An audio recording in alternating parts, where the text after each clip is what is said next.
This video is sponsored by Card Kingdom. You can pre-order Dominaria United right now by going to cardkingdom.com/needsahone or following the link in the description.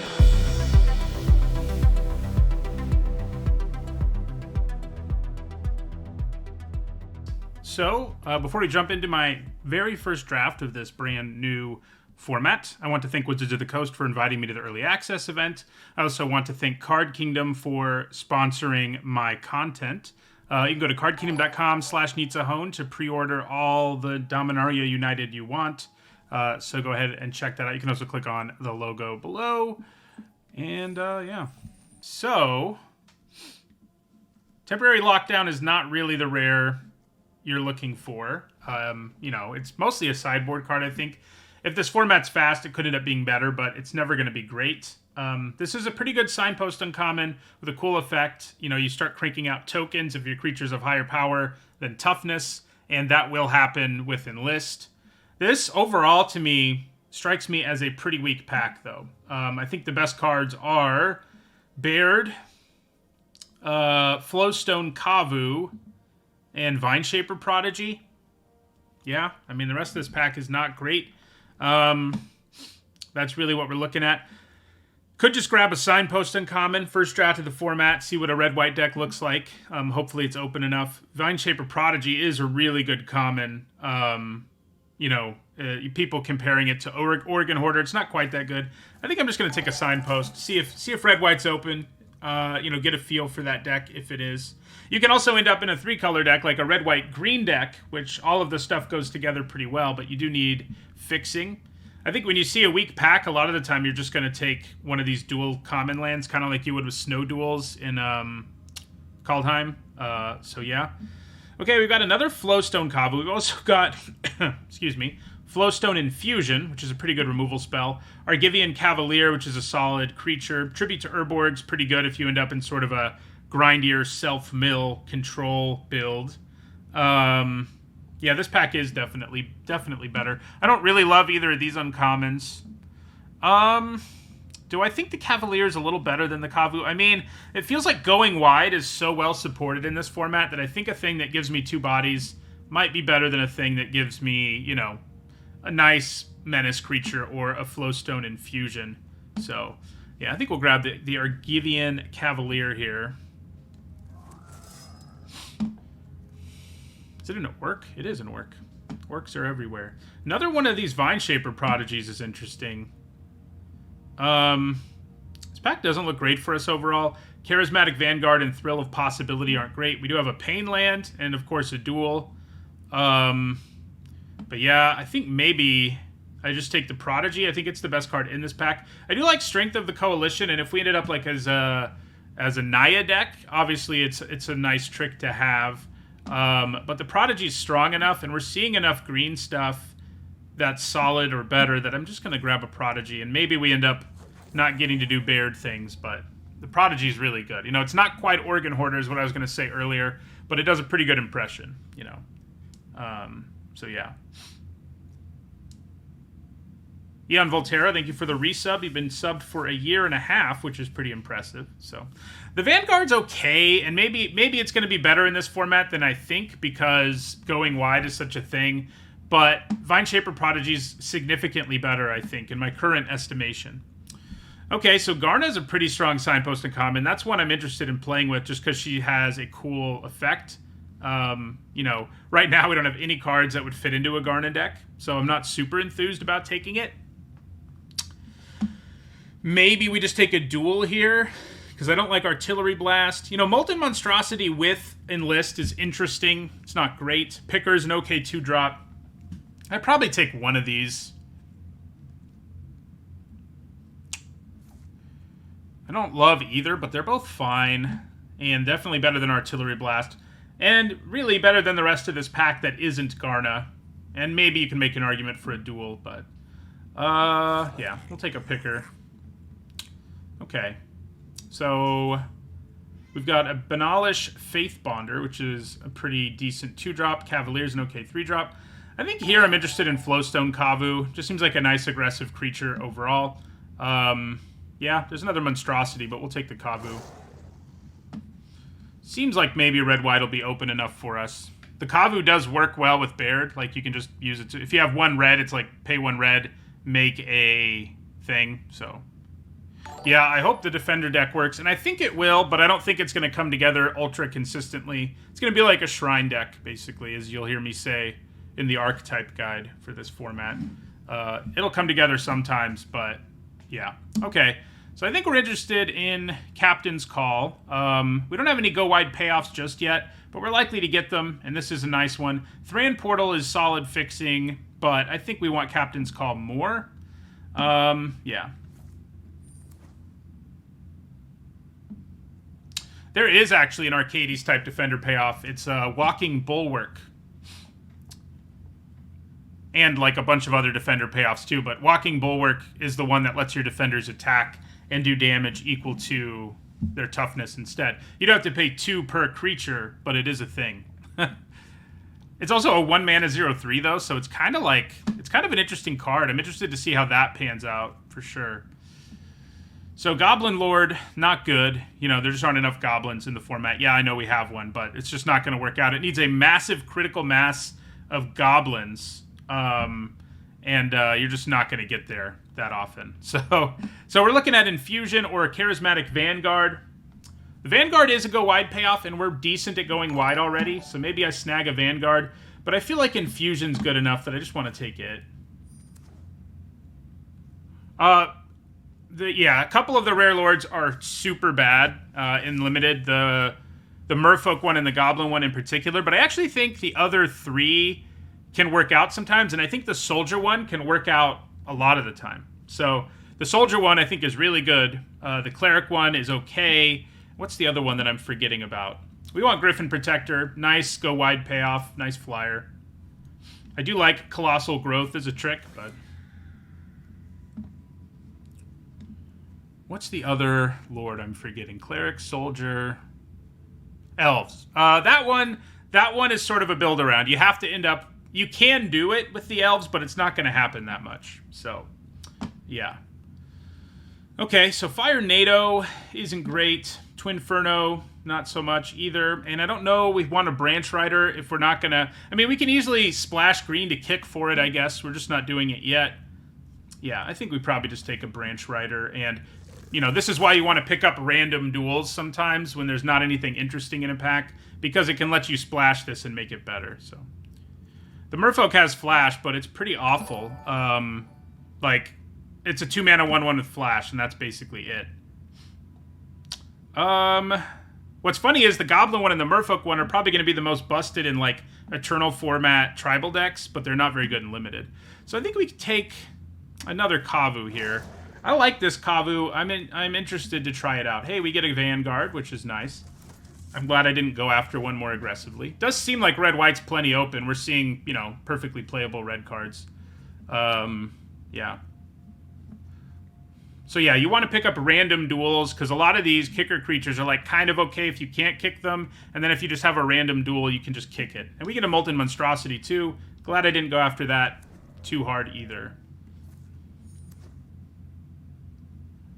Yeah, both the Merfolk and the Goblin Lord are nuts, because they give you not only, like, look, another Lord, but insane value abilities. Like, the Merfolk turns all your creatures into Curse Catchers effectively, and the Goblin turns every Goblin you die into more Goblins, basically. So it's pretty crazy.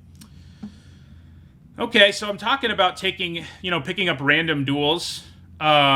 Thank you for the sub, Thorin. And I think picking up random duels for the Missionary, you know, is a good idea. And it's also a 2-mana 2/3 with lifelink anyway. So, you know, we'd like to get this Sunlit Marsh back. We do have a pretty good go-wide payoff, but I don't think I have to go after it that hard. I think we'll be able to pick them up if we want them, especially based on, like, Vanguards just flowing. So I think we take the Missionary, and we want to keep an eye out for duels that produce green or black and then one of our other colors.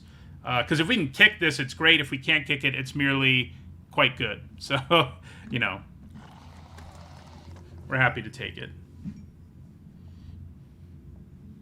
I think at least in Limited, the Black Praetor, which is Shieldred, is pretty darn good, I think. So we do have an Argivian Phalanx. We've also got a Sunlit Marsh. We're pretty good at going wide. We could be better at it. I feel like it's more likely I get this Phalanx back than it is this land, frankly. And the land means sometimes we can kick our Missionary.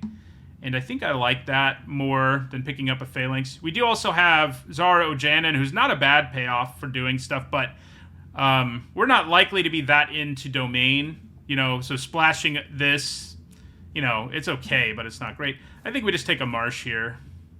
Keep an eye on the Phalanx. Oh yeah, and Constructed Shieldred's not amazing. In Limited, she's quite good. She'll probably make my bomb list. She's that good, so. Okay, another card that it's nice to splash black for going wide. We also have Braids, which is quite strong, I think. We probably just take Keldon Strike Team, though. You know, we can easily cast it even if we pick up No More Fixing, and it gives us 3 bodies. And they all have haste, which also means they can enlist right away, all of which is pretty good. So I think we take Keldon Strike Team. I wouldn't mind Griffin Protector or Warhost's Frenzy Wheeling. Less enthused about this. Wouldn't even hate this because it would make Branch Rider make more sense in our deck, but we're just going to take a Strike Team. Deck looks pretty good. I mean, I'd like some more. I need some Lightning Strikes or some of the Oblivion Ring effects to feel better, but, you know, maybe they'll show up. So Hammerhand is a pretty nice little aggro card, I think. You know, just slapping it on something. It gives you a lot of value for 1 mana, and it's an aura that is worth the risk because of that. Join Forces is an okay trick. Thrill of Possibilities, all right. We do have a green-red duel, which is, you know, something, you know, any duel that has one of our colors in it is something that we really need to consider. And I think I like it a little more than taking Hammerhand. Hammerhand's nice, though. I wouldn't mind having one. That's for sure. Okay, so we have Cave of Koilos, which would also help us splash our Missionary. Sprouting Goblin has a green kicker cost that lets us search up a land, which is okay. It's also just a 2-mana 2/2. Steel Crusher, same thing, except it has Enlist and the ability to destroy artifacts, so its upside is different. You know, if you're not a deck super interested in Domain, I don't think Sprouting Goblin is that great. So I'm kind of leaning towards Steel Crusher. It's a nice 2-drop, you know, utility to blow up artifacts. Caves of Koilos is interesting, but we're not super desperate for fixing, I don't think. So, and Enlist works with Baird. If we can get some more Baird going and more Enlist going, I think we'll be pretty happy. So, but I like the look of our deck overall right now. We could have a lower curve, that's for sure. Okay, so here's the other red-white signpost. It's pretty good. Pumps our whole board when it attacks and then, you know, gives trample to red stuff and untaps the white stuff. So yeah, we take it here. Stall for Time's not terrible, even if you can't kick it, especially if you're aggressive, but I think we'd rather have the signpost.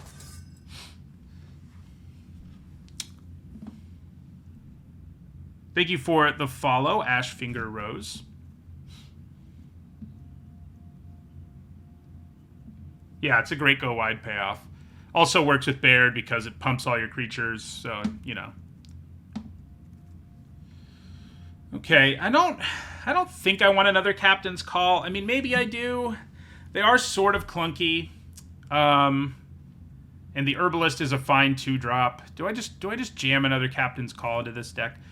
Maybe we do. You know, we've got Griffin Protector, we've got Tori de Avenant, we have Charismatic Vanguard.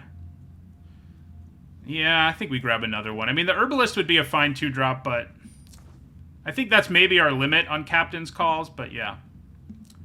I do love Gitu Amplifier, but it's not for this deck. It's for spell decks. And it's, you know, like blue-red is like an aggressive spell deck with cards like this that attack better when they buff, and it turns into a mana war when you kick it. How do I not love that? So yeah, I'll take another Vanguard over a Tributary. You know, this is one of these duels that overlaps a bit, but I think getting more go-wide payoffs is probably good. All right, nothing here for us, really.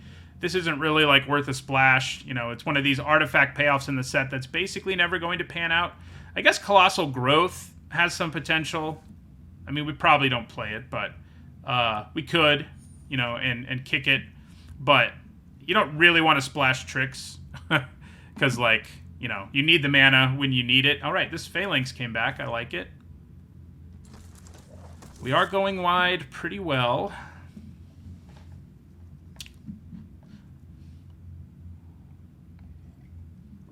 Yeah, I mean, I think you basically always play Miria in this format because she's a 3-mana 3/3. Interesting. So, Protector and Warhost's Frenzy.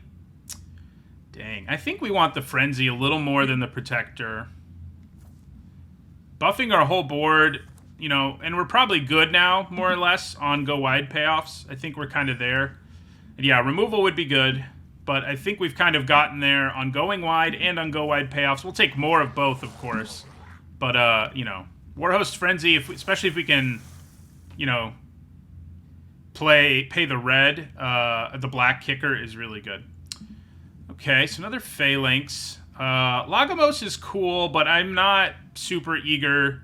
Like, I don't think if you're like a red-white aggro deck, you really want to actually be splashing things. You do want to play things that have off-color kickers and splash for those, but the reason is you need to be playing these things early, and your mana, if it's not good enough, isn't going to let you do it. And I can still play this and this if I don't kick it, you know? And I think that is substantially different than, like, trying to jam Lagomos into our deck. I think we just take another Steel Crusher.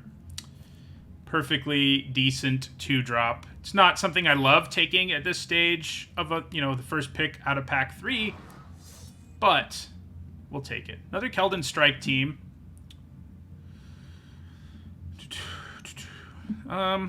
Probably just take another Strike Team. Yeah, another sweet way to go wide. I think New Capenna probably was worse than Forgotten Realms. Both were pretty bad, though. It's probably the worst back-to-back limited releases we've had in, like, I don't know. I can't remember the last time there were back-to-back limited formats that were unbalanced and seemed pretty unpolished. It's been a while. Okay, so here's some removal. We could use some of that. Wouldn't mind a duel or a hammer hand. Don't think we really want to jam another Frenzy into our deck, but we will take Citizen's Arrest. And I don't love this, mostly because it's just so small, but, you know, having Evasion and Enlist is pretty sweet. But I think we just take removal because we don't have any, so very little anyway. Another Goblin Picker. There's also a Stall for Time. Like I said, like, as a tempo play, even if we can't pay the kicker, it's not terrible. Replaces itself, taps some things. I'd probably just take another 2-drop, though.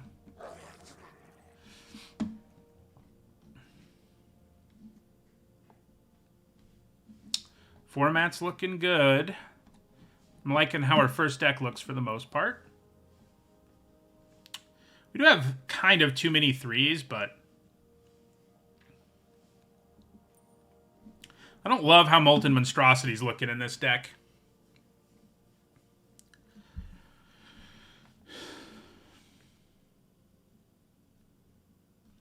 You know, it's funny, like, yeah, the last 2 formats, not formats I loved, but I reached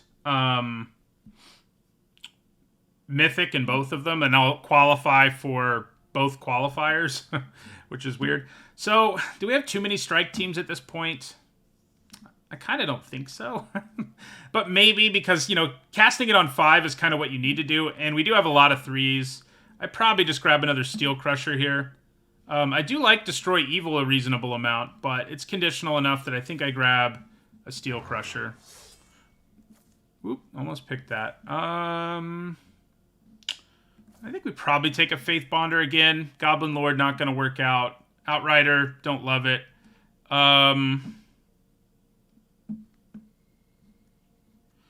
The Sleeper's okay too, but I think we go ahead and take Faith Bonder.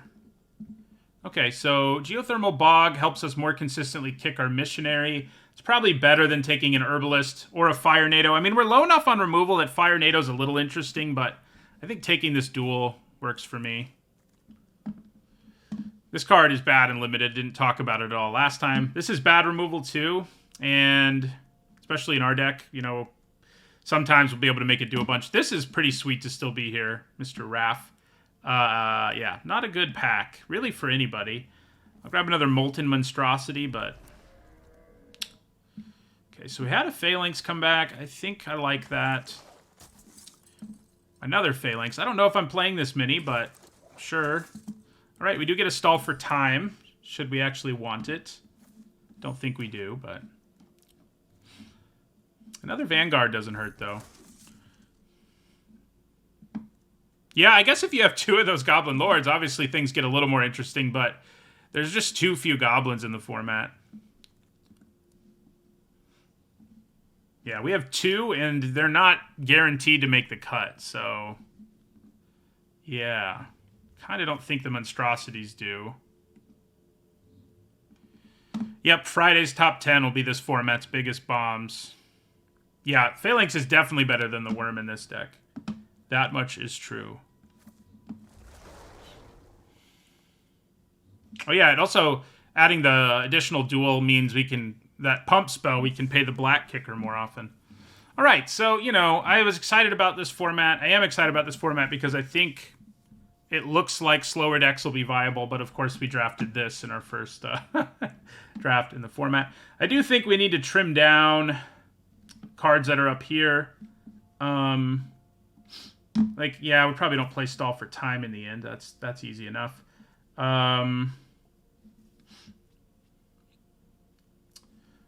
Don't love, like, the Goblin Pickers, and maybe I cut one. I'm not a huge fan of the Branch Rider. I like it more if I'm actually red-green, but I think it's probably better than Goblin Picker. One of them, anyway.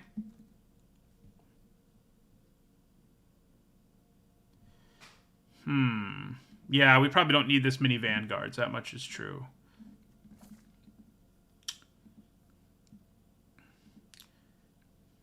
We could sort of consider 16 lands, but with the number of 3s I have, it is a little sketchy to go to 16. I guess if my last 2 cuts are 3-drops, I could think about it. But I don't really want to cut any of them. This is one of their best cards for going wide. I mean, the Kavu's not great at going wide, but it combos with Baird, and it's just a good aggressive creature. I could cut one Kavu, I guess. I wouldn't hate that, but... And I'm not certain about the whole 2 captains call thing, but I want to try it, you know, especially where we've got 3 Phalanxes and such. I think maybe we just lose another picker. I think all our other 2s... Well, is Faith Bonder better than Goblin Picker? Probably not. Yeah, probably not. One more cut. Maybe it's a Flowstone Kavu. I think, you know, normally I think Kavu's better than Vanguard, but in this deck, I think Vanguard's probably better.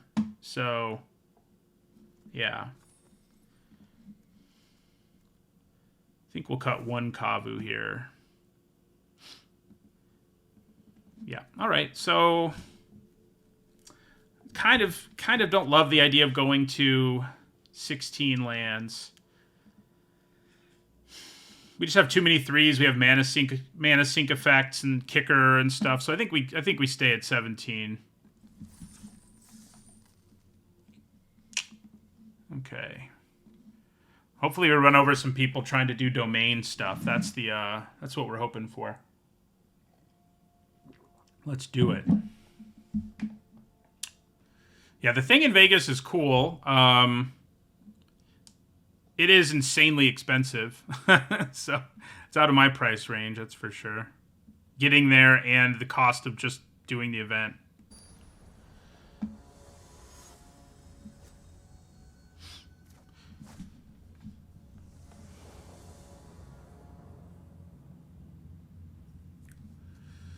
Okay, not the best opening hand, but I think it's fine. They're doing like a 30-year anniversary thing in Vegas.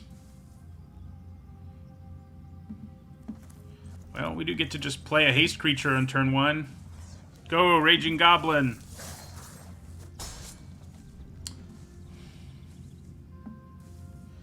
We need to just draw a bunch of creatures is what we need to do. Well, that's a creature. That helps. Am I willing to just trade my Branch Rider for this, or do I just want to kill it and attack? Kind of like kill it and attack.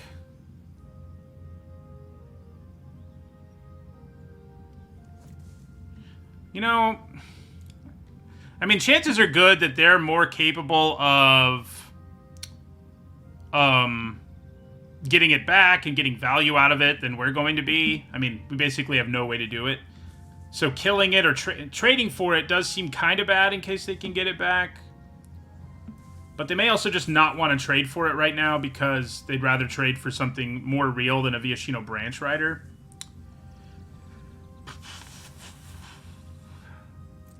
Yeah, I'm going to attack. Okay, we just get in for 1. That works for me, frankly. We'll just leave up Infusion.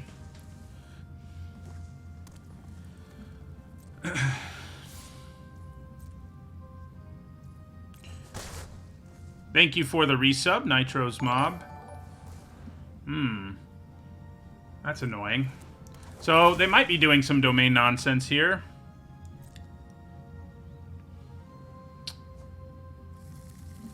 Okay. Well, I still don't think we use our Infusion. We could just play a land here and attack. I mean, I don't think we pump the Branch Rider to kill the wall. I think we just play our Vanguard. But, yeah, so we could pump our Branch Rider to kill it, but we end up spending a bunch of mana and not having that big of an impact on the board, so I think we just play the Vanguard.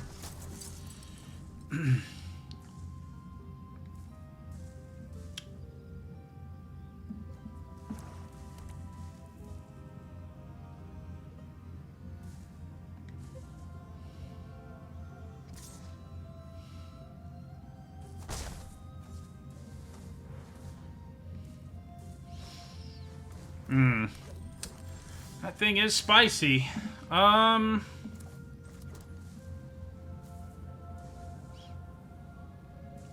So this turn, I have an option where I can... Actually, we do have one way to get stuff back from the graveyard that I forgot about. I have an option where I can attack with both and use Flowstone Infusion. I kind of think infusing the Iconoclast is good. The Battlefly Swarm's a little annoying because it'll be able to block our Griffin Protector ultimately, but... I think I'd rather just kill the Iconoclast here and then attack with both of these. Yeah. See what they do about it.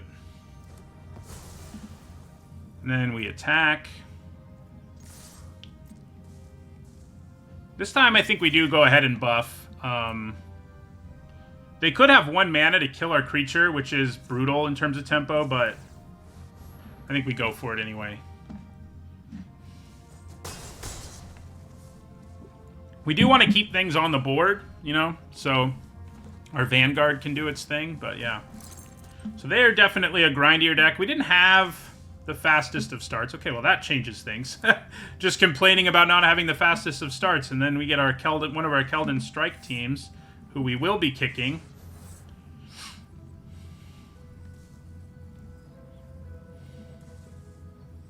We're just going to swing out here. Chances are good they trade for the Vanguard, I think, because... You know, it can buff our whole board, which is now pretty formidable, but I think we still go for it. It also clears the skies for a Griffin Protector, so...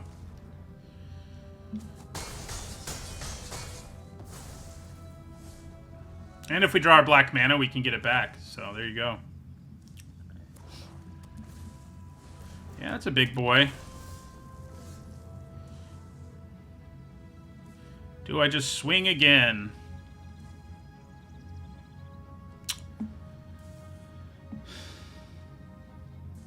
Yeah, there is a sweeper, it's true. It is true. I think we probably play our Protector here. I mean, I could drop them to 6 and they kill my Strike team is what's going to happen. Yeah, one thing we didn't get that I think this deck probably wants more of is tricks. We didn't really get any of the on-color ones. Let's go to combat. I doubt anything will happen. I think we just pass and play our Griffin Protector. We can play 2 creatures next turn. Swing for 4. And I think we probably just swing out at this point. They have something scary to play for 5 here. That's pretty scary. Okay, so there goes the Protector.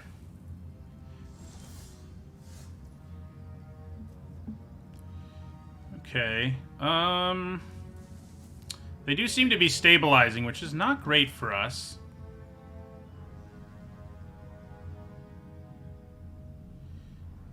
I think we may just swing out here. Makes me wish I did it last turn a little bit, but yeah, I think it's what we do.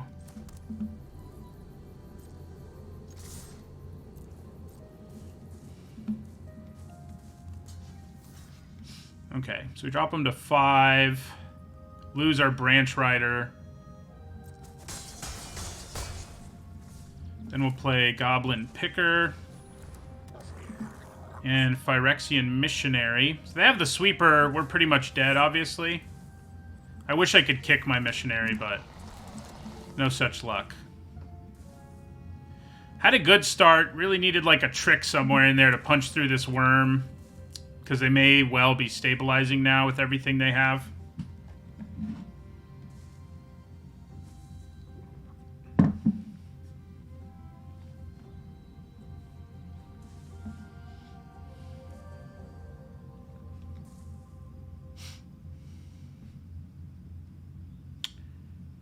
I mean, if they don't have something to do here, obviously we're in good shape, but I'm sure they have something.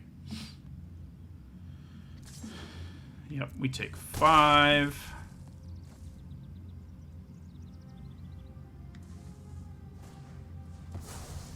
Okay. That could have been worse. You can only blow up artifacts, right? Right. Alright, so I think we just swing here again. Yeah, swing again. Drops them to 1. Also play a Steel Crusher.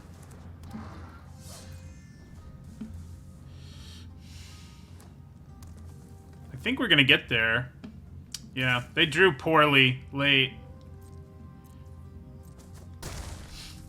Which helped us. Well, Captain's Call is nice, but yeah, we just go ahead and swing out, and we get there in the end. Yeah, the Worm is a nice little 5-drop, you know? Nice little common.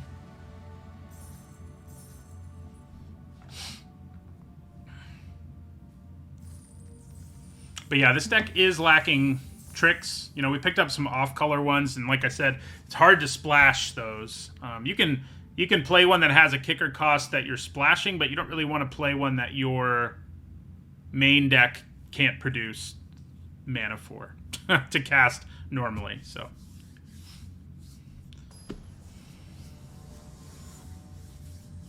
that was a pretty good matchup for us. I think overall they were clearly like a dirtily nonsense deck. So yeah, wow. It's like we don't have a billion cheap creatures. We do keep this. We at least have, you know, 3, 4, 5 isn't terrible. You don't really want to be drawing your Warhost's Frenzy right now, but we're only splashing green so we can kick our 1-mana 1/1 with haste. That's the only reason. Okay. Very slow start for us. I probably do play the Strike team, especially if they don't play anything here. Like, as I say, it's kind of unlikely they don't play anything, but I did see that I was on that video, which is pretty cool. Oh, hello. Isn't that interesting? Do I want to play Strike Team and just offer the trade, then play Captain's Call, Phalanx next turn? I mean, that seems okay. I'm also not under a lot of pressure, but I mean, I could just play Baird here instead, I suppose. Good chance he eats a removal spell to the face, but,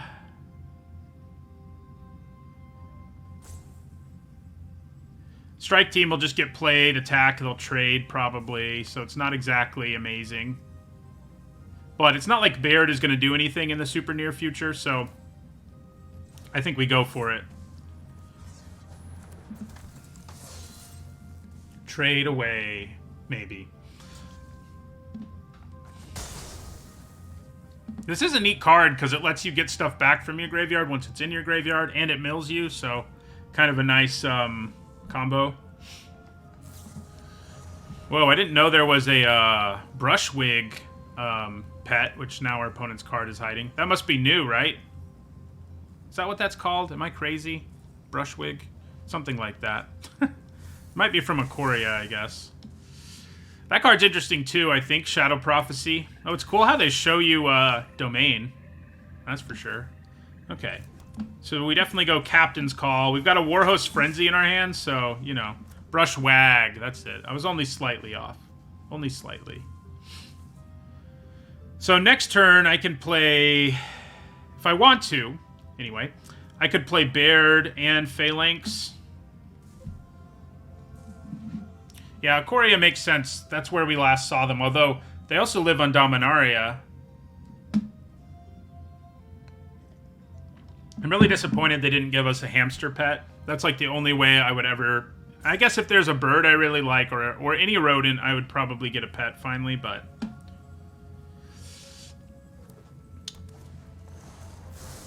Okay.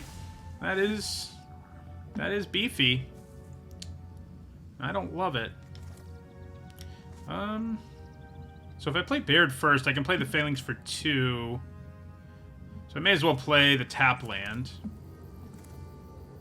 Yeah.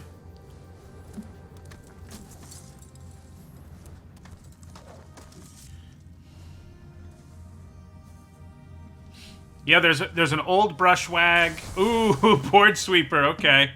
I see how it is. Well, I think we probably lose this one now, although at least Goblin Picker can sort of help us get out of this. But hard to beat a board sweeper.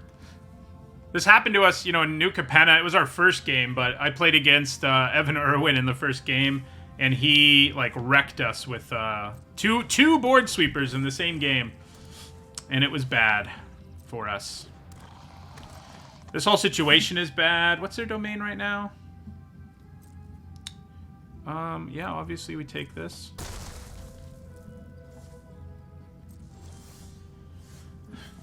Okay, don't hate it. Yeah. Rebuild our army a bit here. We want to leave up red so we can rummage, so... Yeah, it is leaving up red, which is good. Board has been partially rebuilt. But they're at a bunch of life. They can attack us for a bunch of value with Niall, which will let them filter through their library, and they still have a 4-6, so... Looks like the 4-6 not going to rumble, though. Makes sense, I guess. So yeah, we definitely throw a Plains away here for... yeah, Picker.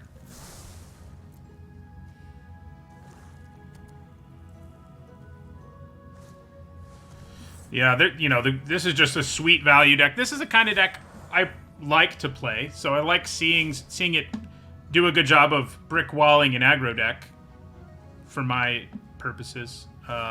It's just not what we drafted. So, all right, that is a 7/7 War Leech. Okay.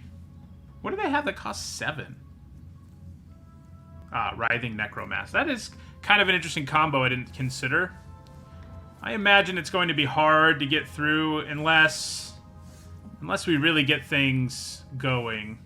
Kind of feel like we need to rummage again like now, although having an untapped 2-drop, 2-power creature does matter right now. But it kind of doesn't, you know, so I'm just going to go for it again. Okay. Don't hate Flowstone Kavu. We do have a puncher's chance when we have Warhost's Frenzy, but 4, 7, 10, 15. I mean, we could swing for 19 if they got a little too aggressive. So that's nice, but yeah.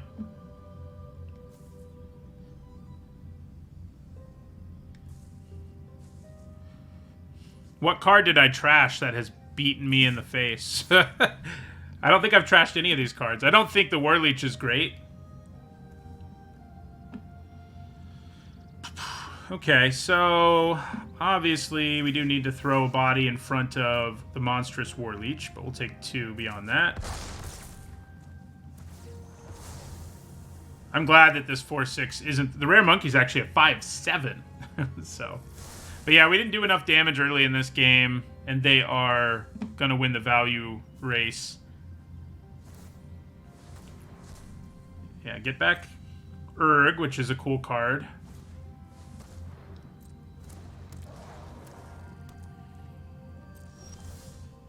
Okay, another Phalanx is nice.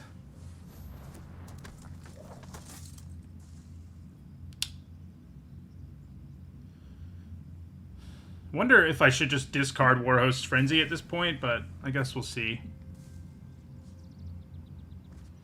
Oh yeah, the War Leech. You know, I didn't give it. I gave it a C, and it might be a little better because I didn't really take into account that you can run like Yavimaya Sojourner and Writhing Necromass in this deck, which will make it consistently larger. Those aren't things I considered really. I was more thinking about the fact that with all the kicker, the average mana cost of cards is going to be lower, and it is. But then you have all those other things. Why do that? Interesting.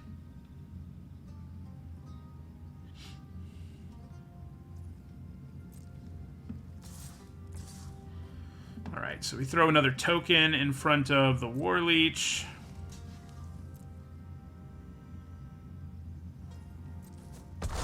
You know, if I could pay the black kicker, that would be some business.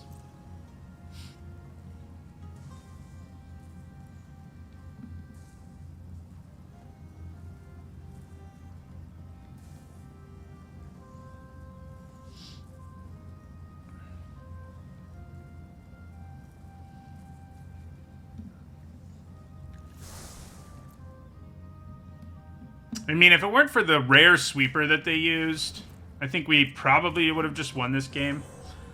But, you know, that is the nature of sweepers. Okay, so I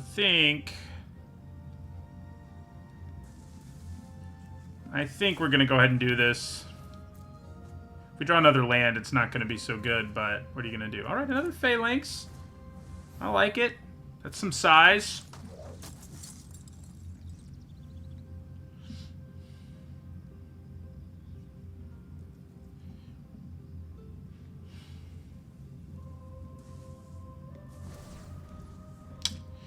To be honest, if it was just Niall, I don't think I'd be that worried, but they have like an amazing board beyond that, so. Do I double block the War Leech? I kind of think so.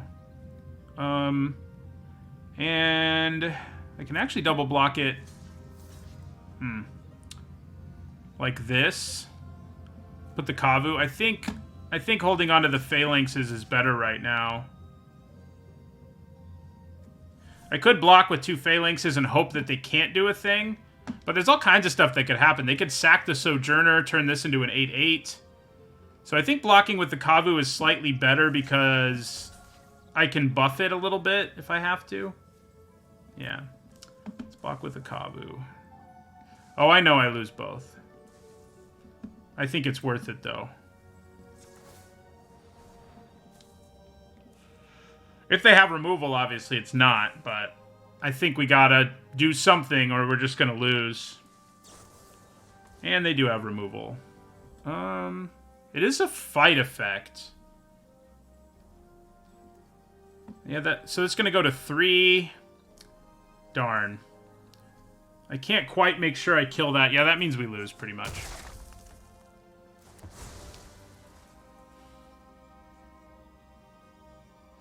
That is pretty much game now.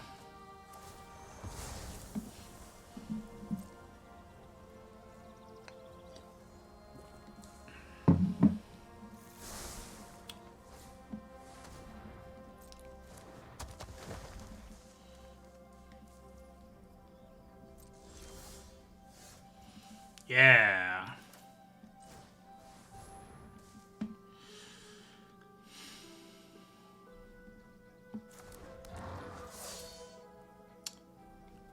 Four, 7. I think I'm just going to swing out here because we're pretty much dead anyway and use our Frenzy.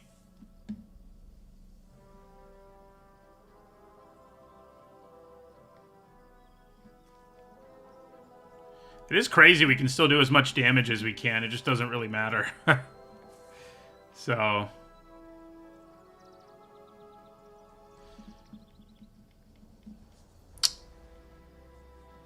yeah, I guess if they continue to be conservative, maybe waiting one more turn actually gives us a very minimal chance of maybe actually winning. I don't think we will, but if they like just attack with these 2 things again, I mean, I do have to block, I guess, which isn't great. Oh, and they can gain life, which also isn't great. So yeah, I don't think we have any chance.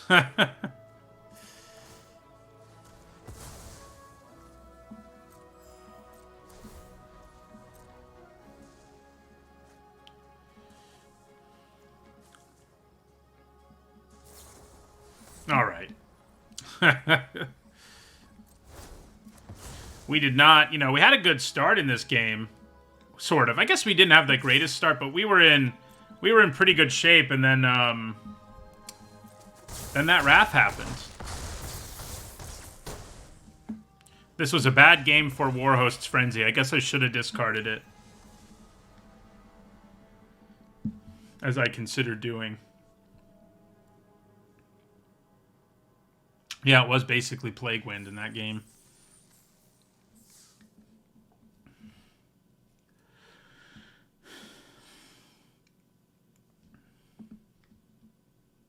Was basically Plague Wind. This is a cool art. Is it just from like an island or something? Love the little birds. They're interesting. They're like a combination of like secretary birds and flamingos or something, like on our own planet. Secretary birds are crazy. They're like huge chickens, basically, with really long legs, and they kick things to death. It's a pretty crazy bird. It's a pretty crazy bird. And they have like a head thing like this. Yeah. The Azorius Painland. Okay. Adarkar Wastes, I believe.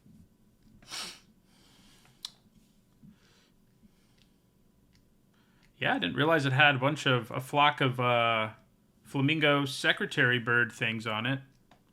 They mostly look like secretary birds, frankly, but their behavior and where they're hanging out is more like where a flamingo would be than a secretary bird. I'm sure you guys wanted that analysis of the fictional birds that appear on the art of Adarkar Wastes, but there you go. We are struggling to get our low drops, and we do need more of them probably, but it's not like we don't have plenty. Okay, we did draw one. I like it. I can complain less. Hey, I'm playing against the same person. So, this is not a good matchup for us, I don't think. Okay, that's a good draw. I drew pretty well those first two turns because I didn't have anything to do, and now I drew one drop and then removal, so... Yeah, we know they have a sweeper, that's for sure. Probably play Kavu next.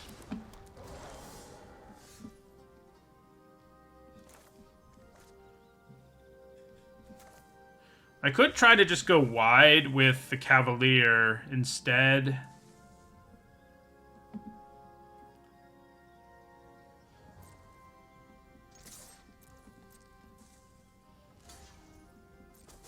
The Kavu is obviously a better attacker on the board overall.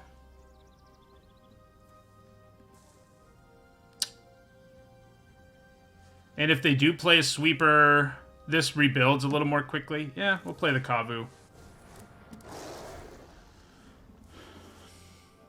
I'm liking that, like I said, I'm liking that this deck looks successful because black-green, like, graveyard nonsense is a good time for all. Well, maybe not all, but for me. Interesting. So I could just play Baird and buff my Kavu and have that be our turn. I could also kill Urg, which I think is probably what we want to kill more than the Sentry, and... you know, that's all. Hit them for 3.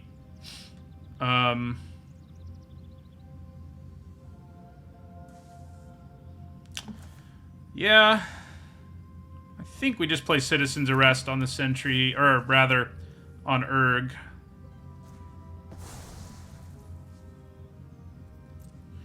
Attack them. And buff the power. We're doing better early in this game than we did in our last game against this person. There's that thing again.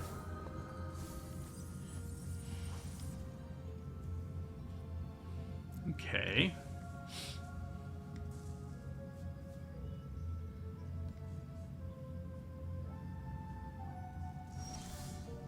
Yeah, if I just buff Kavu, I can make a token every turn. It just turns into a token factory, which is pretty cool. Question is... The thing about playing the Cavalier is that it can attack... Well, with a 3-1 over there, it can't attack nearly as effectively. I think I attack with Flowstone Kavu here. Oh yeah, I mean, I think they powered this down because the Go Wide deck would be too good if they give us a really good spell maker, token maker. But yeah, it's not a good rate for that effect compared to what we usually see.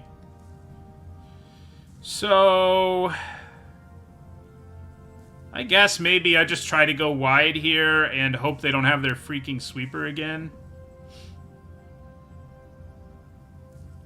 I could attack. It would let me kill Magnagoth Sentry, which would then allow me to attack a lot.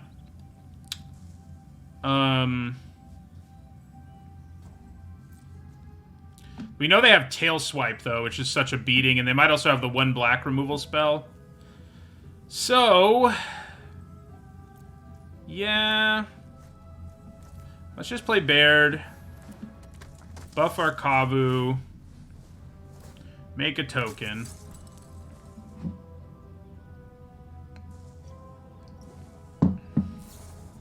Alright, so they kill Baird. We did get a token out of him, so I'm not devastated. I mean, devastated is a strong word for anything related to Magic. Alright, so I guess we attack with our Kavu now. Try to get them to double block and kill the Magnagoth Sentry.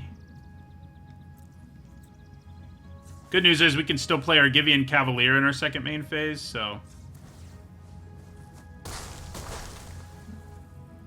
we do that. But yeah, this deck is definitely making our lives difficult, and if they have their sweeper again, it's over, basically. Only a 4-4 this time. Okay, interesting. Kind of think we just Keldon Strike Team kicked and swing out here. Because they have 1 blocker that can kill something, but the rest of these they can trade is the best they're going to do, so... let's kick it. I could kick this, and if it were, I mean, enlist this, and I would if they didn't have a 3-1, probably. But they do, so it would still die to the 3-1, so I don't think it's worth it. I think we just rumble here.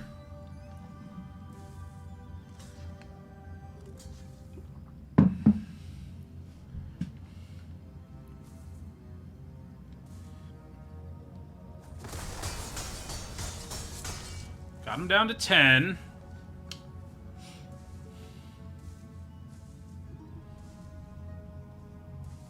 Yeah, we do have the call to rebuild. That's kind of why I've held on to it.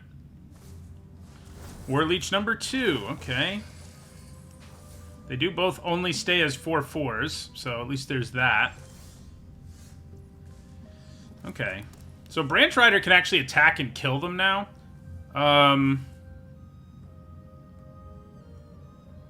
Kill one of the leeches, that is. So I think we...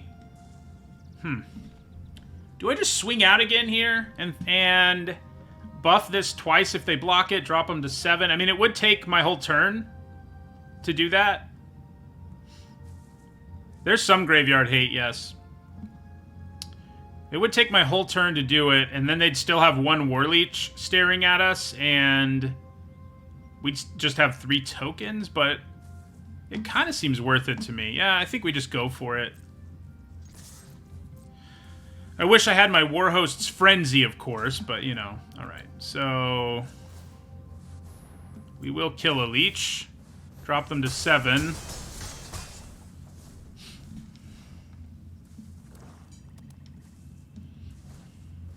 Oh. Well...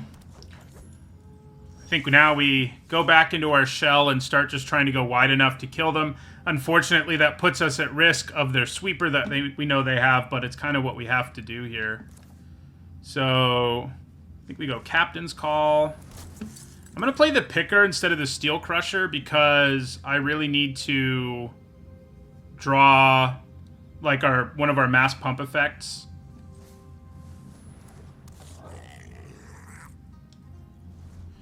This doesn't gain them life, at least. It just makes us lose life. We can't handle them gaining life. Of that, I am certain. Okay, so this is black mana, but we already have it. I think we go ahead and do this. Okay, 1 mana Argivian Phalanx. Yeah, okay. So I think we play out Phalanx and Steel Crusher here. Cross our fingers they don't draw their sweeper. That's where we are, you know. That's where we are here. I think this deck shows that the Go Wide deck is pretty legit, but this is obviously a less than ideal matchup. Especially if you don't curve out early.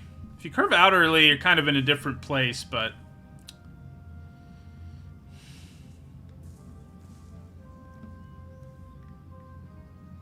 wonder what they want to get back. They have lots of options.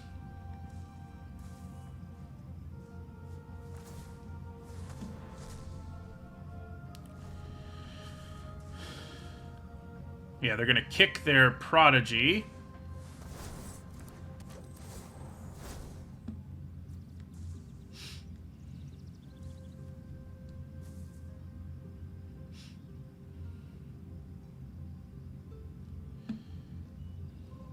Which is probably going to end up being one of my favorite commons in the set.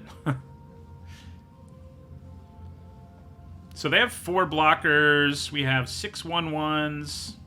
A few larger creatures.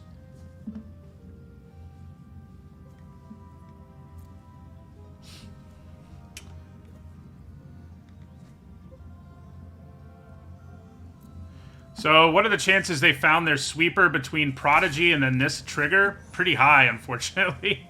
The chances are pretty high.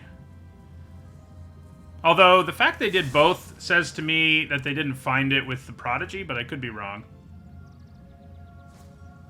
There it is. Yeah.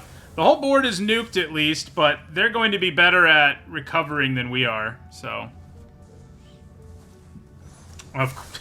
you know, like that. Oh, that's actually pretty good. I like it. Who do we get back? Strike Team seems probably best. Flowstone Kavu having Menace is pretty attractive too, I suppose. They have to draw another creature this turn, or the Flowstone Kavu can start cranking in. And I can also play it this turn. So yeah, it's either Flowstone Kavu or Strike Team. I'm leaning towards Kavu. I think the fact I can just play it this turn for its full value makes a big difference. So let's take the Kavu. Whereas if I yeah, I'd have to wait otherwise. Did they draw a creature?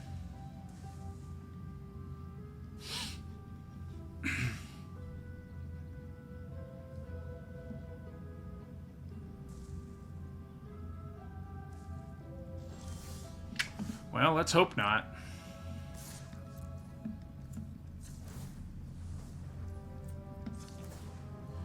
Okay, drop them to 3.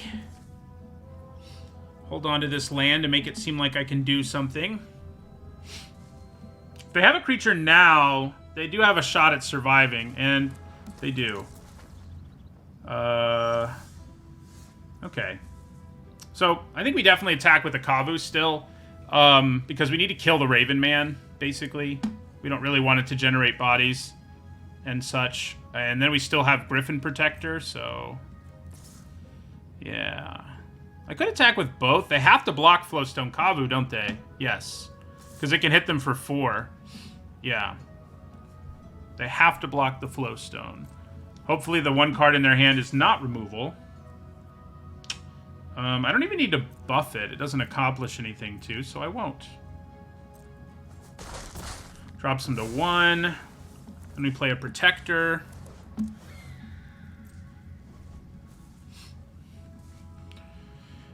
It's like we're playing best of 3 here. Oh, nice. They killed themselves. All right. Maybe we'll play a 3rd game against them. Who knows?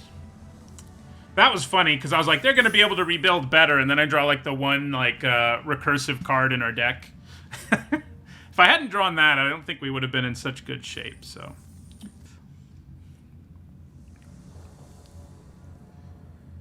Ooh. So we did get some low drops this time, but we have no red mana. And the white drops we have are high enough. I think we probably mulligan. Yeah. Okay, this is much better. Send back a mountain? Yeah, I think we send back a mountain. Have a couple turns to draw the third land.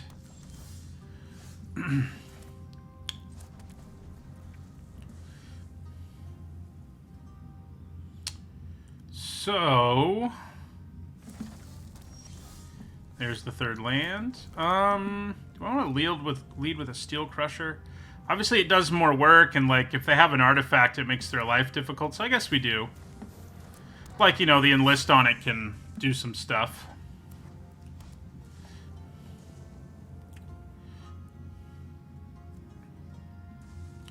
They look like some sort of domain deck. Okay, that's pretty aggressive use of that removal spell. I do think we play the third land so we can play our Cavalier here. It'll be able to attack as a 3/2 this next turn, so that's nice.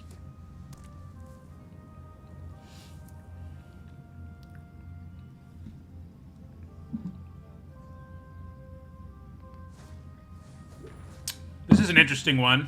That explains a little bit why they wanted to destroy our... Yeah, now it explains a lot why they decided to destroy creatures. So, because they have 2 artifacts in play now, Chapter 2 will let them do 2 damage to one of my creatures. So that's interesting. And by interesting, I mean not that good for us. That's why I kind of think just going wide here is better. It is better to just go wide. So I think we actually attack with Cavalier and buff it here, because that way we get in for 3.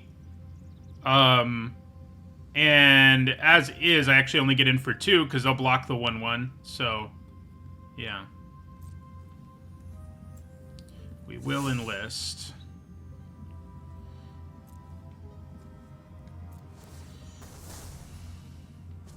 Get in for 3. And I think just grabbing more bodies here is good, because if their plan is to, like, ping 1 creature, we can just show them that we don't care too much about that. But yeah, they probably use this to kill our Cavalier now, I would guess. This card, overall, like, it is a powerful card, but the lack of artifacts in the format make it tricky. You know, this is one of the few there are. I mean, I think it's fine, even if you have 0 other artifacts, thanks to the Thopter token, but... Oh my god! They do get better in multiples. They do get better in multiples. That is spicy. All of that was. So whatever we play here, they're just going to kill. That kind of sucks. Do I just play into that, or do I just not add anything to the board? And let them kill a token instead of one of these. I mean, they do have to tap stuff to do it, I guess. If I had to... Yeah, okay. I'm going to play a Vanguard.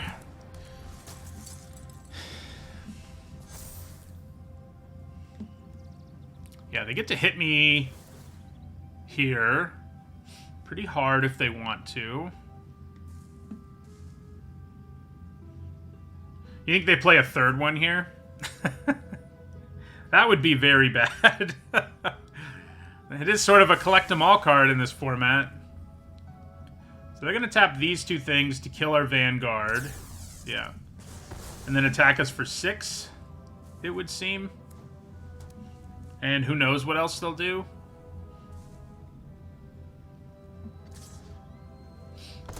Yeah.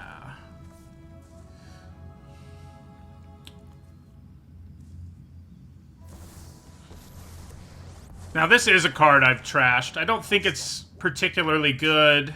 But clearly our opponent went, like, super hard on artifacts for whatever reason, which is hard to do successfully in this format. But I'd say they got pretty close. I mean, I do need to attack Karn. So, you know, and they could turn one of these into a creature. They definitely ended up with, like, some of the best artifact build-aroundy stuff you can have. We will attack Karn with all of these.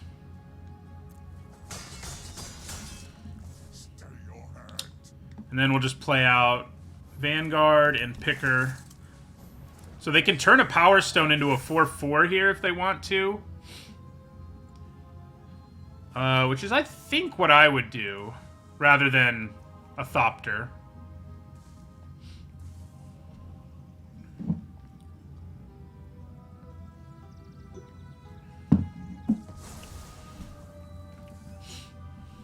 So if they let us untap, I mean, Charismatic Vanguard's going to do some work.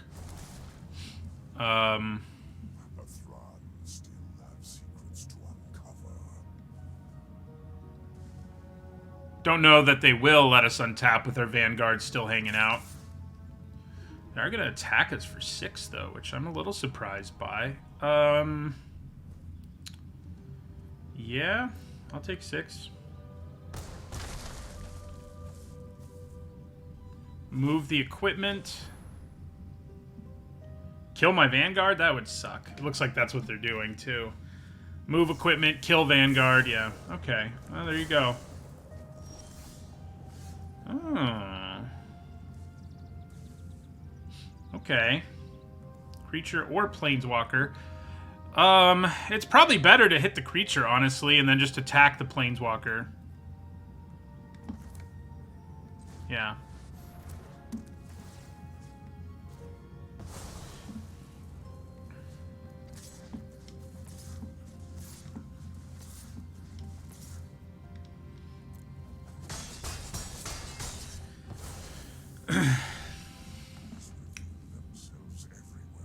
Does kind of seem like they don't have much, given Phoenix Chick is not my friend right here.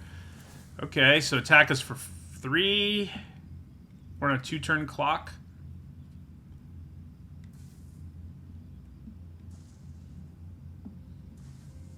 Do love this card, though.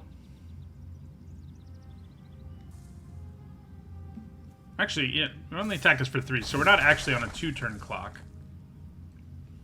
1 card left. What is it? Just a land, right? It's just a land. Ooh. Okay. So the bad news is the chick can come back, but it needs a lot of friends to attack. So I think we just hold up Flowstone Infusion, probably. Attack them for 6 here.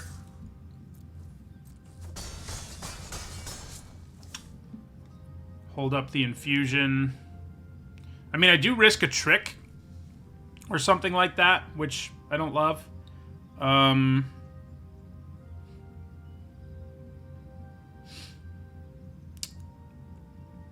But it's kind of a problem anyway. I mean, I guess if I do it now and they use a trick, we don't get completely blown out by damage. Because, like, if they use a trick, we get hit hard, and the creature is saved, and we buff the creature, so it's, like, a complete nightmare. So, yeah. Just go ahead and kill the chick. Sorry, Phoenix Chick.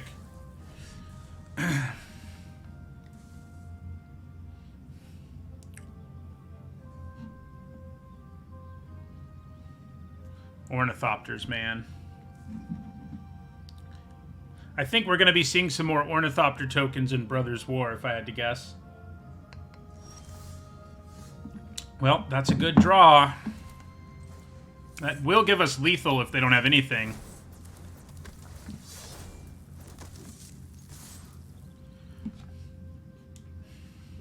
I have a feeling they have something, but...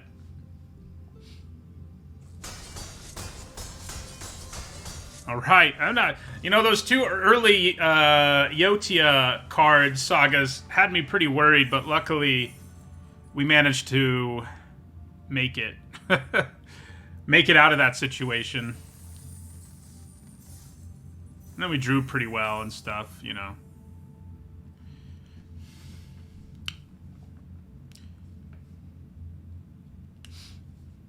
Yeah, I mean, that was a pretty great draw. We had a lot of, you know, there were several things we could draw. Any removal spell, pretty much. Any haste creature. So, do we have 2 or 3 of those Keldon What's it's the 5 mana kicker thing.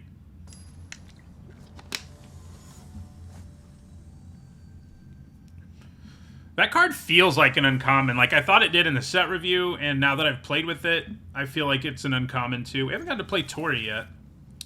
We do have the double red. Probably going to end up playing a missionary on turn 2 here. Not getting the kicker ever, but, you know, we'll be okay.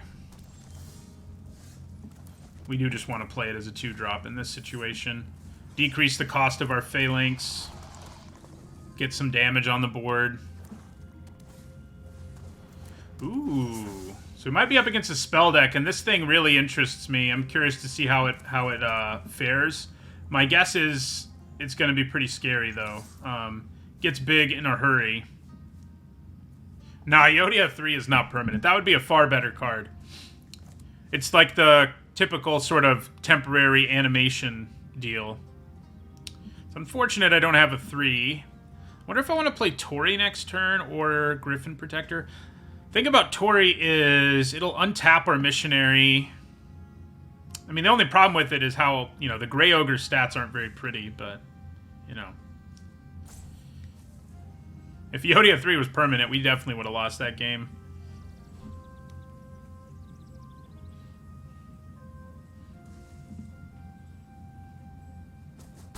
Yeah. No 3-drop from me. In our deck with like 1,000 3-drops.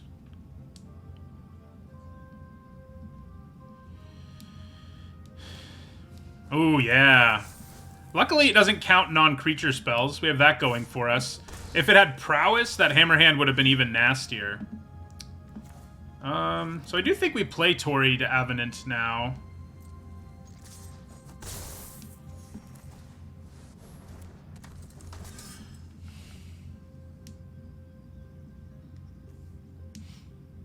I would have liked a Hammerhand in our deck. We had an opportunity to get a couple, but other people in the draft snatched them up, which, you know, having one copy of it in your aggressive decks is good. Format's been good so far. We drafted a red-white go-wide deck. Not the most original thing in the world, but we got a couple of the signposts, and it seemed like a good direction to go in. All right, well, now we can't really attack, which is annoying. Okay. So we think that means we want to play our flyer. Obviously enough, so we will.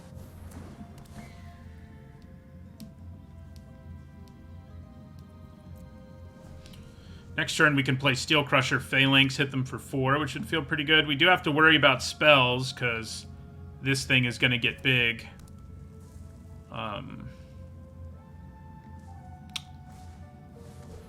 Okay. Their own Steel Crusher. Think they like Rumble here? I kind of doubt it. I would have too good of an attack, you know, so. Okay, so I think we go Steel Crusher, Phalanx, attack for 4. They can block it if they want to, of course, but I don't imagine they do. So, we've got to go wide payoff in play, so obviously going wide is a good plan. Yeah. So, sending the steel... Oh, they have their own Tori now. Don't love it. I think we probably end up sending in... Ooh, there's Baird, too. And this works well with Baird, so we will play Baird.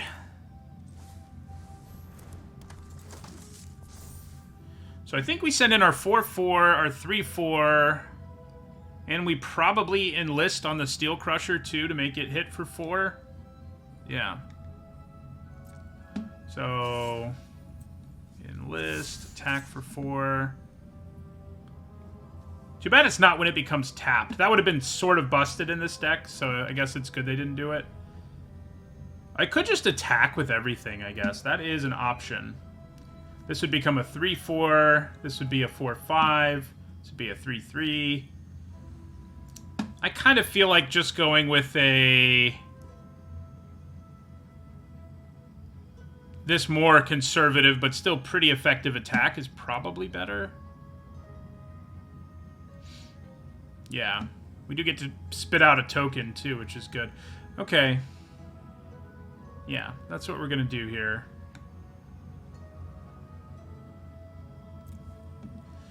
So, do I just want to buff its power to 5? Probably not. I think just 4 is good, and this way we have a better blocker left.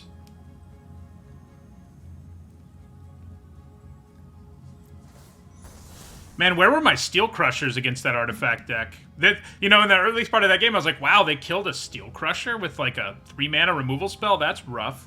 But then it all made sense. Okay. Aggressive-ish blocking. So, I definitely would rather kill the War Brute than that. We don't have any artifacts, so... We do pretty good job clearing out the board. We're definitely in a better position, especially because we're also going to get a token. So, come on board, token.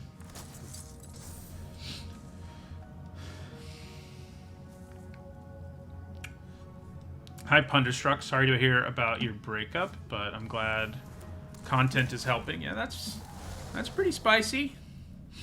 Logamos here. Okay, well, then they didn't attack, so... Oh my god. So this is going to be nuts. This is the turn you imagine when you build a deck like this. So we kick this. And now we just attack with everything. And our opponent is pretty much dead. They may actually be able to survive, but not by much.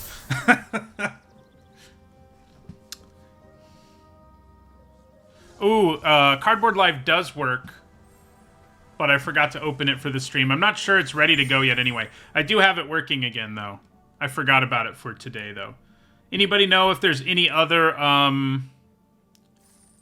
streamers who are using Cardboard Live today? It often doesn't work at early access, but if it is, I can try and get it open. But I forgot about it for today. Yeah, it's not ready. Okay, good. Well, not good, but...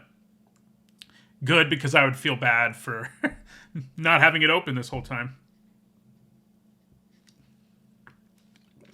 Yeah, I mean, I liked the Strike Team in the set review. Playing with it today, might like it even more. It is a monster.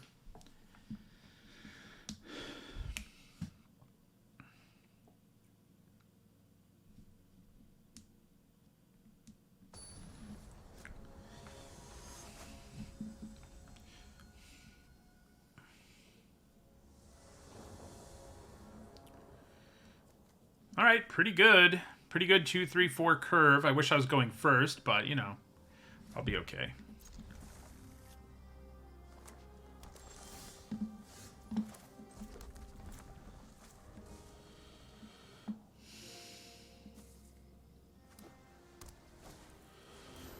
Rootwalla. Steel Crusher. Strike Team bomb. It's definitely not a bomb, but one of Red's best commons, yes. Which, I think I gave it a B- in the set review, and that's definitely... it has felt at least that good, so...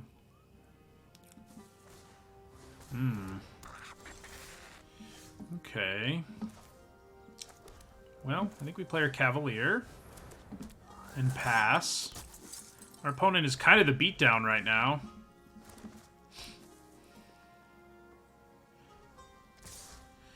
I think we take 5. Yeah, they could have buffed this a bunch if they wanted, but, yeah. Okay. Do I like the idea of tapping my Cavalier and attacking with the Steel Crusher for 4? Not really. This is where, you know, in List, I'm a little worried it's going to be like training to some extent, where it's just so clunky that it doesn't work out aggressively very often. And that's certainly what it feels like here.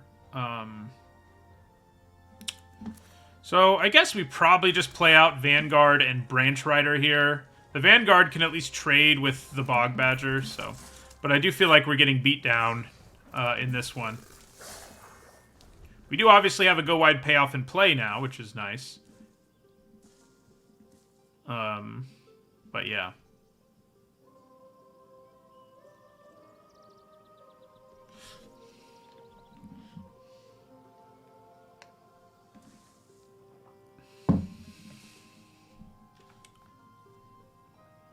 This is the first draft. That's why there's not even a stat thing yet. Still on the first one. Yeah, I mean, I think Enlist is probably going to be better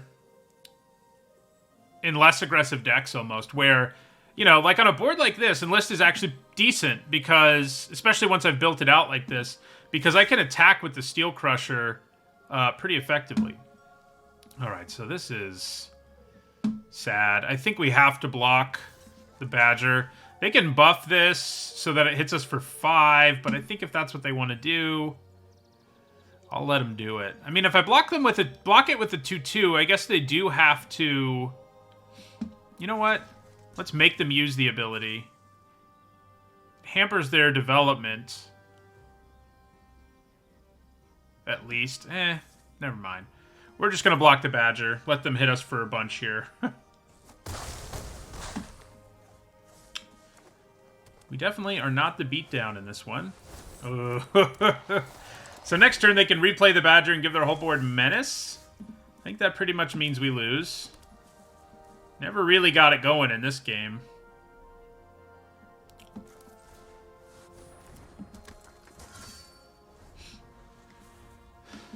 But yeah, if you're behind, it's hard to attack. Like, if you're an aggro deck and you're ahead, Enlist can be pretty good. But if you're trying to race, Enlist does feel kind of bad. Like in this game, where it was like, I mean, I could attack with something that the best they can do is trade their 4/4, or,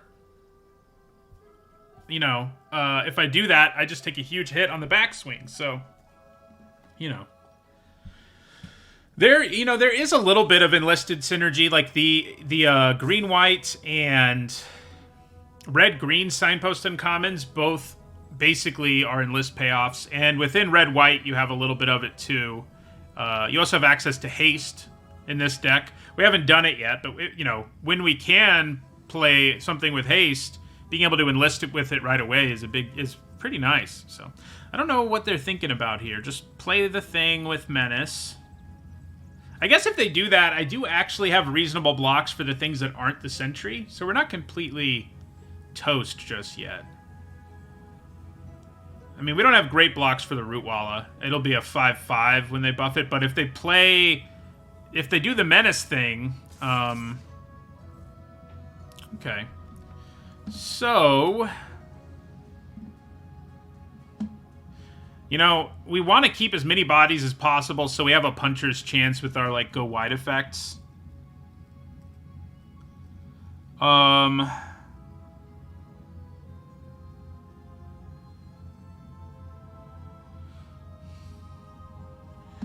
So, I think I just put one blocker in front of the Rootwalla.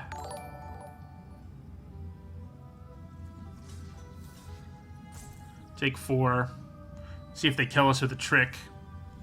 Just something I feel like this deck is lacking.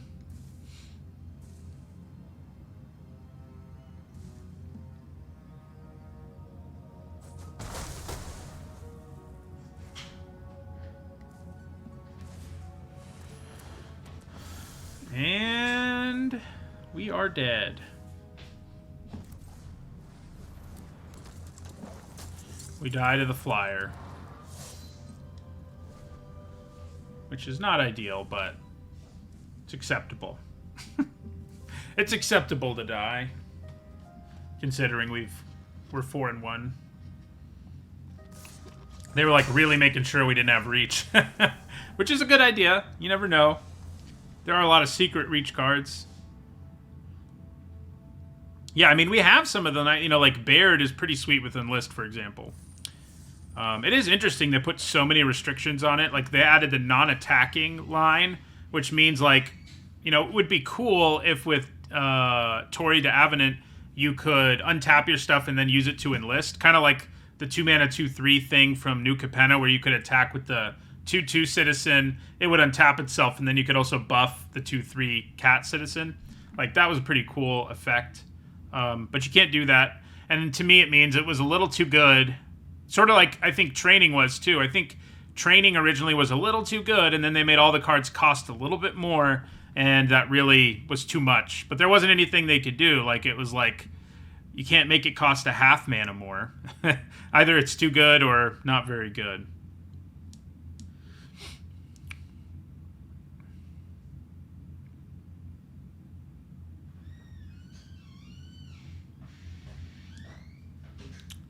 Too good or not very good. Yeah, Robber of the Rich is a secret one. Although most archers have reach, you know.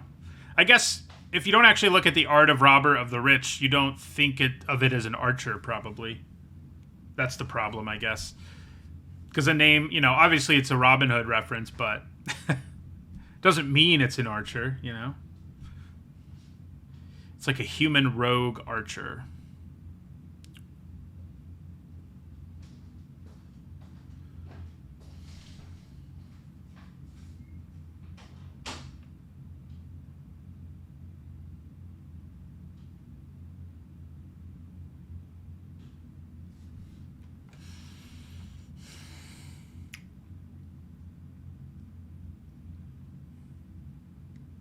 Taken a while. We haven't had to wait that long to find opponents so far, but this time we are.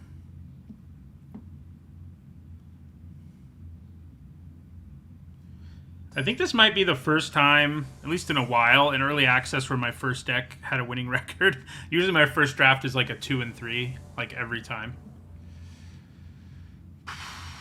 Weird hand. I do think we can keep it, but there's a chance it goes sideways. We do really need to draw a third land, but we're on the draw, and like a fourth land is even better. But okay, drawing a 2-drop helps.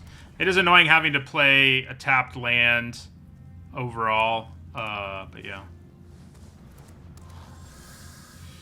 Okay, so we do still need to find that third land.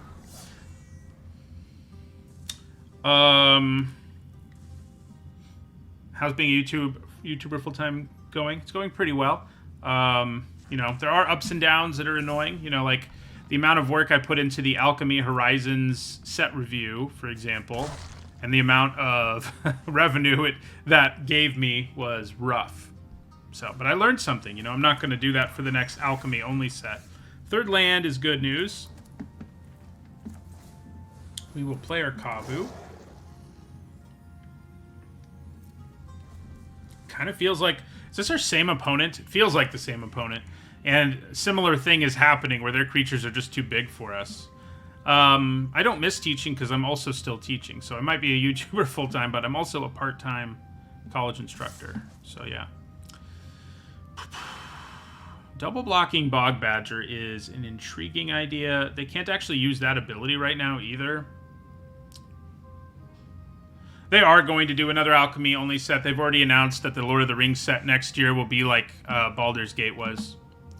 So there you go. So let's stick the Steel Crusher here, make them use a trick or lose their Root Walla, and we'll take the other 3. Okay. That works for me. It does make our Argivian Phalanx less good, I guess, but...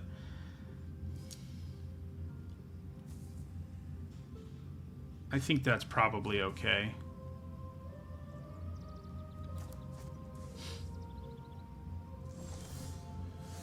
No third land is less okay. Gosh, I guess I'm just going to play this with haste and attack for 5. Yeah. I mean, it always has haste, but you know what I mean.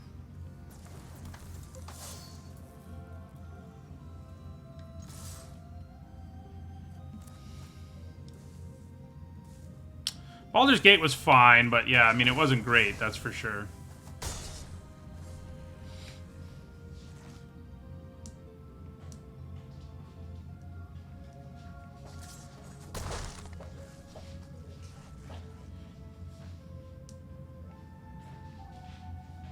You know, the rebalance thing is interesting. Wow, they are concerned about our creatures, aren't they?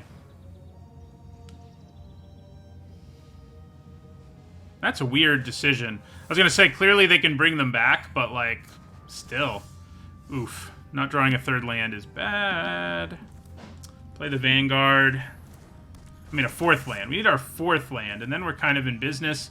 Like, Griffin Protector, Phalanx, all that stuff is going to be pretty good. Okay, so 4th land is here. Offer up a trade or no? I mean, I think it's kind of okay to do it. Yeah. Let's attack with our Vanguard, and then we'll play Griffin Protector. Then Captain's Call next turn, probably. And then 2 Phalanxes the turn after, maybe.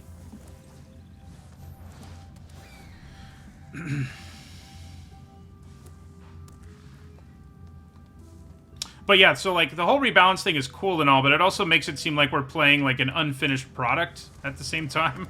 It's like a weird combination of things. That Arrest is going to be useful. We're not going to use it yet, but we will end up using it on that thing. We're going to play Captain's Call instead. Attack them for 5. So if we draw another land, we can actually go Phalanx, Phalanx, Branch Rider this turn, which would be pretty great. So in terms of history, what do I teach? Basically all of it. My area of expertise is medieval Europe, but in terms of the college courses I teach these days, I teach a world history survey, I teach a Western civilization survey, and I teach a U.S. history survey. And both those are all 2-part classes, and I've taught both halves of all of them. So they get in for a free 4 here. I think I would. Yeah, I can't stop it, so.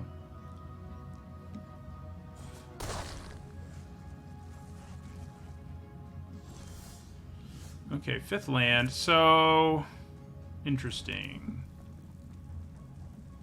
Yeah, we play Branch Rider.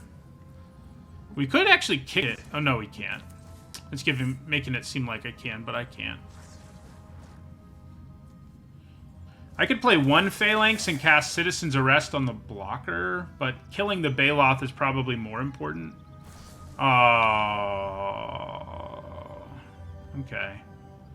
That's sad. Also makes our Phalanxes cost more. Well, I guess we have to Citizen's Arrest this thing and hold off on our Phalanxes for now. It can just hit us too hard, especially if they give it Menace, so... Goodbye, Baloth.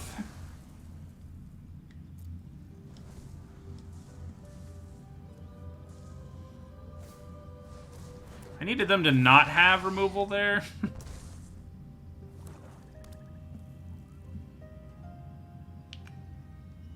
They do seem to be eagerly awaiting until they can play that with Madness. So I think we just take this. Madness, with Kicker, that is.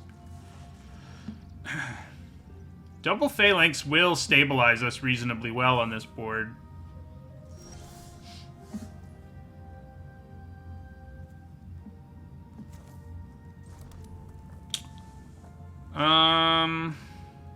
Yeah, so Phalanx. Ooh, so I can actually still buff the Branch Rider. Yeah, so play the Phalanx, number 2. And I think we attack with Branch Rider. The less creatures they have over there, the better.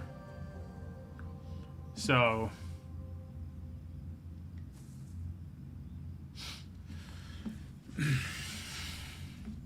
yeah, okay. So... they know we don't have anything, so might as well do the damage.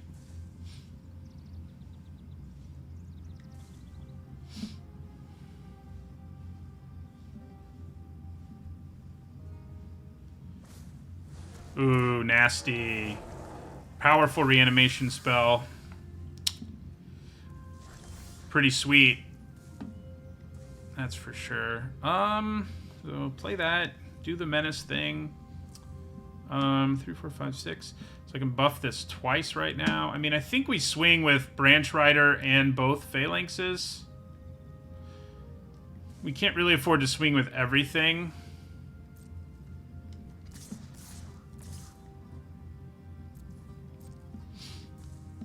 Unfortunately. But, yeah.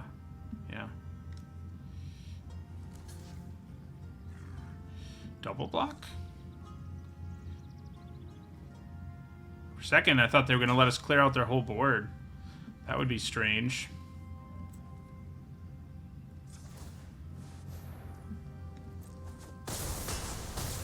Drop them to 6.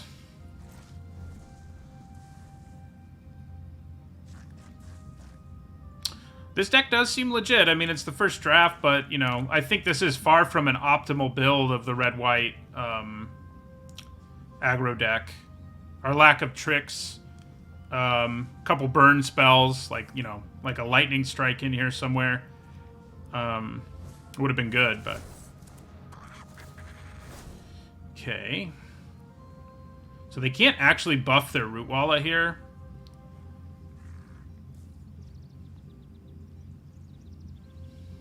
They don't have the mana. Ooh. Okay. Now they... Yeah, alright. So, I kind of think we have to do this. I mean, and we do, pretty much. So, kill the Rootwalla. Take 3. Land is not good. Land is not our friend. But yeah, this was a suboptimal deck, but we definitely sort of got there on getting all the synergies and stuff. Ugh. Yeah, that'll do it though. 4 and 3 for the first draft. Like I said, I usually go 2 and 3 in the first early access draft, so I'll take it.